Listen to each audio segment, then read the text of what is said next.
상위 1% 전략가, 억대 연봉 직장인. 이게 뭘까요? 전략 컨설턴트를 표현하는 가장 상징적인 단어들이죠. 여러분도 뭐 로지컬 띵킹, 전략의 제왕 이런 책들 많이 사보셨죠? 사실 저도 집에 이만큼 쌓여 있는데 이걸로는 가려운 부분들이 하나도 해소가 되지 않더라고요. 엄청 죽자사자 이겨내서 컨설팅 펌 베인앤컴퍼니에 입사를 할 수가 있었거든요. 그런데 여러분들은 어떻게 하시겠어요? 저처럼 죽자사자 해내실 건가요? 아니면 빠른 길로 가보시겠어요? 이 영상을 보시는 분들이라면 다 아시겠지만 베인앤컴퍼니는 세계적으로도 탑3 안에 꼽히는 컨설팅 업체입니다. 피디님, 혹시 대기업이나 사모펀드들이 한번 돈을 썼다 하면 어느 정도 쓰는지 혹시 아세요? 보통 진짜 적어도 수백억, 많으면 수천억에서 수조억까지도 갑니다. 그래서 이제 이런 일을 할 때는 전문 프로페셔널들을 찾는 거죠. 경영 컨설턴트가 만드는 보고서는 대기업들이 어떤 사업에 대한 중요한 의사결정을 내리는 핵심 자료로 활용되기도 하고요.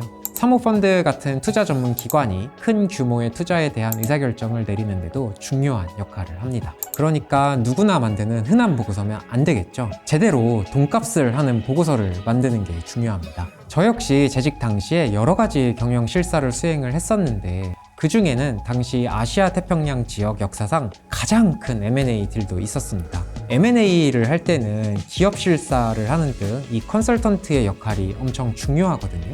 그 모든 과정이 생각을 해보면 결국 다 보고서로 이루어지잖아요. 말 그대로 이게 수조, 수십조를 결정짓는 일이 내가 쓴 기획안을 통해 이루어지는 굉장히 짜릿한 경험을 해볼 수가 있었습니다. 제 주변에 맨날 야근하는 후배들이 많거든요. 근데 뭐 때문에 야근을 하는지를 보면 보고서 때문에 밤을 새는 후배들이 많은 거예요. 그래서 제가 후배들한테 아니 뭐 보고서 작업을 할 때 힘든 게 정확히 뭐야? 라고 물어본 적이 있어요. 근데 재밌는 게 모든 분들의 답변이 다 각양각색이더라고요. 누구는 뭐 팀장님이 무슨 생각을 하는지 모르겠어서, 누구는 보고서에서 뭐 어떤 내용을 넣어야 되는지 모르겠어서, 아니면 PPT나 워드를 잘 못 써서, 혹은 보고서를 쓰고 전달하는 과정에서 커뮤니케이션을 잘 못해서 진짜 다 다르더라고요. 그래서 제가 해결책을 만들었습니다. 이걸 저는 무조건 성공하는 보고서 작성 4단계 프로세스라고 하는데요. 이번 강의의 메인 주제이기도 하죠.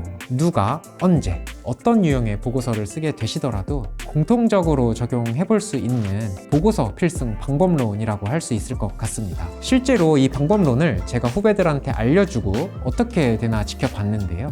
이거를 정확히 이해하고 꾸준히 노력한 친구들은 실제로 형, 보고서 작업이 훨씬 좀 할만해졌어요. 보고서 쓸 때마다 팀장님한테 엄청 깨졌었는데 이제는 팀에서 제법 인정받아요 라고 하더라고요. 이처럼 내가 전략기획 분야로의 진출을 희망을 한다고 해도, 혹은 뭐 내 실력을 발전시키고 싶다고 해도 나한테 필요한 능력과 실력을 학습할 수 있는 곳이 어딜까요? 생각보다 잘 없습니다. 우리가 할 수 있는 유일한 방법은 대부분 이건데요. 좋은 회사를 들어가서 좋은 사수를 만나는 것 뿐이죠. 여러분들이 이 강의를 듣기 전까지는 말이죠. 이번 강의에서는 세계 3대 컨설팅 펌에 들어가지 않아도 마치 들어간 것처럼 경험할 수 있도록 생동감 있는 배움이 될 수 있게 A사원이라는 가상의 인물을 설정을 했습니다.